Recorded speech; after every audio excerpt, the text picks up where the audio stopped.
میرے محترم، احکام کی بات چل رہی ہے کہ جو درمیان نصف سورۃ بقرہ سے اب اللہ اپنے بندوں کو احکام بتلا رہے ہیں، تو آج ان آیات مبارکہ کے اندر تین حکم نمبر 7 کہ چاند کی اور قمری دنوں کے بارے میں جو سوال ہوا، اور نمبر 8 رسوم جاہلیت کے جو مشرکین کی رسم تھی جاہلیت کے زمانے میں، اور نمبر 8 قتال۔ یہ تین حکم ہیں جن کی مختصر سی تشریح کریں گے۔ سب سے پہلے نمبر پر کہ یسألونک عن الأہلہ، سوال کیا گیا قمری دنوں کے بارے میں، چاند کے بارے میں، تو حضرت عبداللہ ابن عباس رضی اللہ تعالی عنہ امام المفسرین وہ فرماتے ہیں کہ سب سے بڑی بات تو یہ ہے کہ صحابہ کرام نے رسول اللہ صلی اللہ علیہ وسلم کی عظمت اور ہیبت کی وجہ سے کبھی زیادہ سوال نہیں کیے جس طرح پچھلی امتوں نے اپنے نبیوں سے کیے تھے۔ میں آپ کو پہلے ہی بتا چکا ہوں،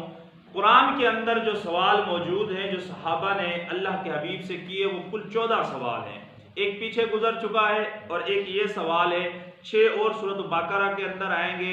6 اور 2 کتنے ہو گئے؟ 8 6 مختلف حالتوں کے اندر، پورے قرآن کے اندر 6 آگے آئیں گے، 8 صرف اس صورت کے اندر موجود ہیں۔ تو اب جو قمری دن ہے، احکام پوچھے صحابہ کرام نے، اور تو اب اس میں سب سے پہلے نمبر پر تو یہ کہ جتنی بھی عبادات ہیں، روزہ ہے اور زکوٰۃ ہے، حج کے ایام ہیں، محرم ہے اور شب برات ہے، یہ جتنے بھی ہیں یہ کون سے مہینوں کے اعتبار سے ہوتے ہیں؟ قمری مہینوں کے اعتبار سے۔ اب اس میں شمسیوں کا یعنی کہ تردد نہیں ہے، یہ نہیں کہ شمسی جو مہینے ہیں ان کو کٹا دیا جائے، لیکن بتلانے کے لیے یہ کہ زیادہ رائج یہ ہونے چاہیے قمری مہینے، جو آج کے دور کے اندر زیادہ رائج قمری نہیں شمسی ہو گئے، شمسی زیادہ رائج ہے۔ دنیا کا اب نظام کس سے؟ شمسی سے۔ اب تو آنے والی نوجوان نسل کو تو میرے خیال میں 100 میں سے 50% تو مہینوں کے نام بھی بھول گئے ہوں گے، اسلامی مہینوں کے نام بھی بڑی مشکل سے ان کو یاد ہوں گے، کیونکہ ان کا دماغ وہ قمری مہینوں پہ چل گیا ہے، جنوری فروری مارچ والوں پہ۔ پہلے وہ سادے لوگوں کے اور مہینے ہوتے تھے، وہ ہاڑ کو پتہ نہیں کس طرح کے، مجھے بھی نہیں آتے، تو وہ ہوتے تھے۔ آج کی نوجوان نسل کو تو شاید ان کا پتہ بھی نہ ہو، کچھ باتیں جو ہیں شاید ذہن میں ہو۔ ایک بات میں آپ کو بتا رہا ہوں، یعنی کہ آج کی نوجوان نسل اس سے بالکل بری الذمہ ہے، ان کو معلوم ہی نہیں۔ تو اسی طرح جو قمری مہینے ہیں، اب رمضان اگر قمری مہینے شمسی کے اعتبار سے ہوتا تو اس میں کیونکہ اختلاف ہو سکتا تھا، ٹھیک ہے، اور حج 10 ذی الحجہ کو ہے، 10 ذی الحجہ تک، تو اس میں بھی اختلاف ہو سکتا تھا۔ تو اسی طرح جو بھی ہیں اگر وہ شمسی کے اندر ہیں یہ تبدیل ہوتے رہتے ہیں، یہ کیا ہے؟ تبدیل۔ تو اللہ نے قمری کے حساب سے رکھے ہیں چاند والے مہینوں کے اعتبار سے، کہ اللہ نے خود بھی بتا دیا کہ یہ اوقات مقرر کرنے کے لیے ہیں لوگوں کے لیے، مقرر ہی ہے نا، رمضان ہو یا زکوٰۃ ہو یا حج ہو، یہ اوقات اس مہینے کے اندر کیا ہے؟ مقرر شدہ ہے۔ تو اب قمری کے اندر یہ ہیں، تو اب رائج زیادہ لوگوں کے اندر شمسی ہو گئے، لیکن اسلامی جو بھی نظام ہے، اس مہینے کی عبادات جتنی بھی ہیں، جتنا بھی شمسی رائج ہو جائے لیکن اعتبار قمری کا ہی ہوگا۔ رمضان ہے،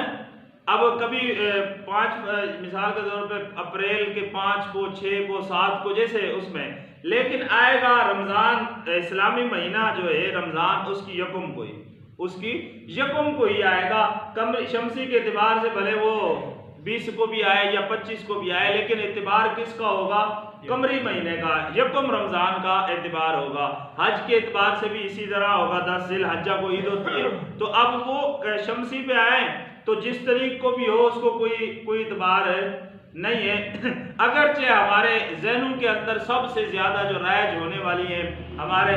دنیا کا جو نظام ہے، تنخواہیں ہوں، معاملات ہوں، لین دین ہوں، وہ اسی شمسی اعتبار سے کیے جاتے ہیں۔ قمری کو اس وجہ سے ہم نے بلا دیے، لیکن جس کا تذکرہ قرآن کے اندر آیا وہ قمری مہینے ہیں، اور صحابہ کرام نے بھی اسی قمری مہینے کے لیے پوچھا تھا کہ اللہ اس کے اندر اللہ نے حکمت کیا رکھی ہے، تو اللہ نے حکمت بتائی کہ اس کے اندر حکمت یہ ہے، ایک تو تمہیں آسانی ہوگی عبادات کے اندر کہ اوقات کیا ہے مقرر شدہ ہیں، اور حج کے اندر جتنی بھی عبادات ہیں ان کے اندر تمہارے لیے کیا ہے آسانی ہے۔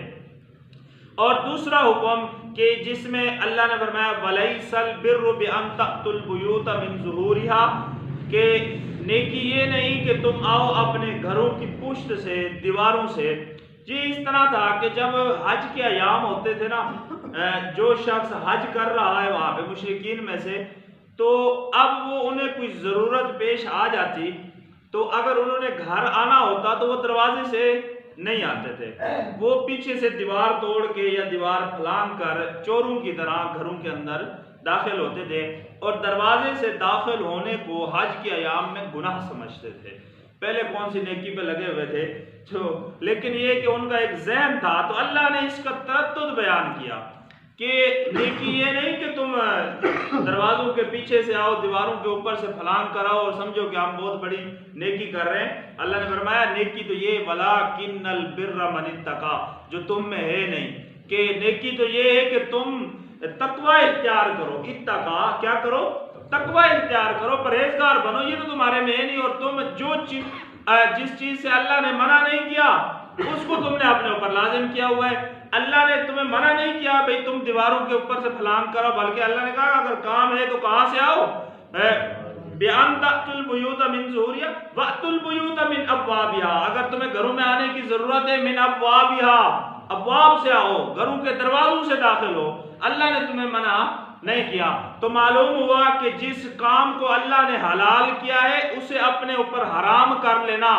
گناہ سمجھنا، وہ خود یعنی کہ اپنے لیے گناہ بنا رہا ہے، جس سے اللہ نے منع نہیں کیا وہ انسان اسے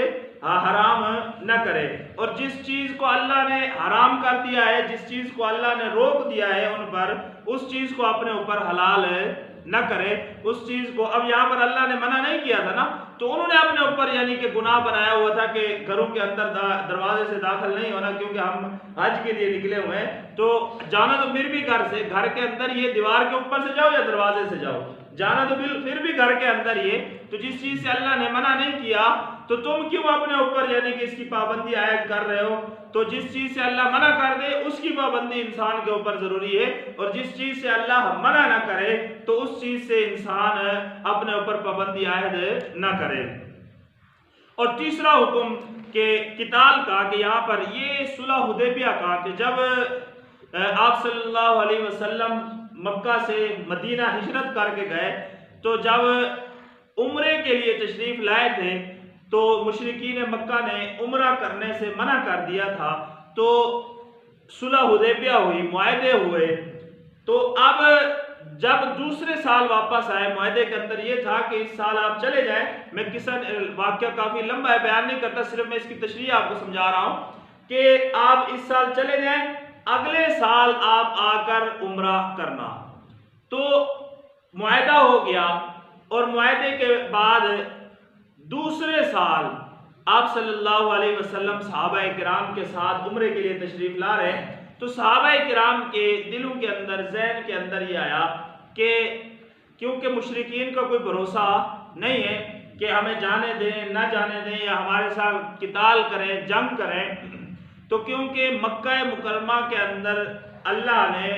قتال کرنے سے صحابہ کو منع کیا تھا، اور انہیں کہا فرمایا گیا تھا کہ آپ عفو درگزر والا معاملہ کریں، اگر یہ تمہارے ساتھ ظلم اور زیادتی کریں تو تم ان کے ساتھ نرمی والا معاملہ کرو۔ تو اب جب دوسرے سال گئے تو صحابہ کرام کے اندر یہ گفتگو ہونے لگی کہ اگر وہ ہمارے ساتھ قتل و غارت کریں تو اللہ نے ہمیں منع کیا ہے، تو ظاہر سی بات ہے جب وہ لڑیں گے تو قتل و غارت تو ہوئے گی۔ تو اب اس کے بارے میں ان کی گفتگو ہو رہی تھی، تو اس پر یہ آیات نازل ہوئی۔ تو بعض صحابہ دوسری آیات بیان فرماتے ہیں کہ جو قتال کی سب سے پہلی ہے، لیکن اکثر صحابہ کرام کا یہ قول ہے کہ سب سے پہلی قتال پر، جہاد پر جو آیات نازل ہوئی وہ یہی ہے وَقَاتِلُوا فِي سَبِيلِ اللَّهِ الَّذِينَ يُقَاتِلُونَكُمْ، کہ جس میں اللہ نے یہ فرمایا کہ تم جب جاؤ عمرے پر تو تم ان سے لڑنے کے لیے پہل نہ کرنا. وَقَاتِلُوا فِي سَبِيلِ اللَّهِ الَّذِينَ يُقَاتِلُونَكُمْ وَلَا تَعْتَدُوا، اور اللہ نے فرمایا انہیں قتل کرو اور جو لوگ تمہیں قتل کریں، یعنی کہ تمہارے ساتھ اگر وہ قتال کریں تو تب تم نے ان کے ساتھ جنگ لڑنی ہے. اگر وہ تمہارے ساتھ جنگ نہ لڑیں، قتال نہ کریں، تو تم نے جنگ نہیں لڑنی. اور پھر فرمایا ان کے ساتھ زیادتی بھی نہیں کرنی. وَلَا تَعْتَدُوا، زیادتی سے مراد یہ ہے کہ جن کے اندر روایات میں آتا ہے کہ جو ان میں بوڑھے ہیں، ضعیف ہیں، یا عورتیں ہیں، یا کسی مشرک کا کوئی غلام ہے جو ان کی طرف سے لڑ نہیں رہا، کیونکہ ان کے غلام ساتھ ہوتے ہیں ان کی ضروریات زندگی پوری کرنے کے لیے، تو اللہ نے فرمایا انہیں تم نے قتل نہیں کرنا. تو اس کے اندر یہ درس ہے، یعنی کہ اس آیات کے اندر وَلَا تَعْتَدُوا کے اندر زیادتی یہ بھی ہے کہ جو تمہارے ساتھ لڑے نا انہیں قتل نہیں کرنا. اور دوسرا فرمایا کہ اگر وہ تمہارے ساتھ لڑنے میں پہل کریں تو اللہ نے اب تمہیں اجازت دے دی ہے کہ تم بھی انہیں قتل کرو، اور اگر تم سے ہو سکے وَأَخْرِجُوهُم مِّنْ حَيْثُ أَخْرَجُوكُمْ، کہ جہاں سے تمہیں انہوں نے نکالا تھا،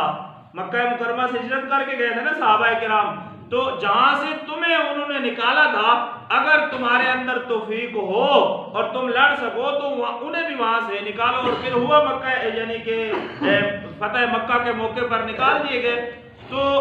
تم بھی ان کے ساتھ لڑو اور نکالو اس جگہ سے جہاں سے انہوں نے تمہیں نکالا. وَالْفِتْنَةُ أَشَدُّ مِنَ الْقَتْلِ، دین سے بچلانا یعنی کہ دین سے بہلانا اور دین سے روکنا، عبادت سے روکنا. اب یہ تھا نا بیت اللہ سے عمرے کے لیے روک رہے ہیں، تو اللہ نے فرمایا یہ قتل سے بھی زیادہ سخت ہے. یہ نہ سمجھو کہ قتل زیادہ سخت ہے، اللہ نے فرمایا یہ قتل سے بھی زیادہ سخت ہے. کسی کو دین سے روکنا، عبادت سے روکنا کسی کو، یہ قتل سے بھی زیادہ سخت ہے. تو اللہ نے فرمایا بَلَا تُقَاتِلُوهُمْ عِندَ الْمَسْجِدِ الْحَرَامِ، ظاہر سی بات ہے قتل و غارت ہوگی مسجد حرام کے اندر بھی ہو سکتی ہے، قتل کر سکتے ہیں. تو اللہ نے فرمایا مسجد حرام کے اندر قتل نہ کرو حَتَّى يُقَاتِلُوكُمْ فِيهِ، اگر وہ تمہارے ساتھ وہاں پر لڑیں تو فَإِنْ قَاتَلُوكُمْ فَاقْتُلُوهُمْ، تو پھر اللہ نے فرمایا تم بھی انہیں وہاں پر کیا کرو، قتل کرو. اگر وہ احترام باقی رکھے تو تم بھی احترام کیا کرنا، مسجد حرام کا باقی رکھنا. اگر وہ حرم کے اندر تم سے لڑیں اور قتل و غارت کریں تو اللہ نے فرمایا پھر تمہیں بھی اجازت ہے کہ تم ان کو قتل کرو اور جہنم رسید کرو. کذالک جزاء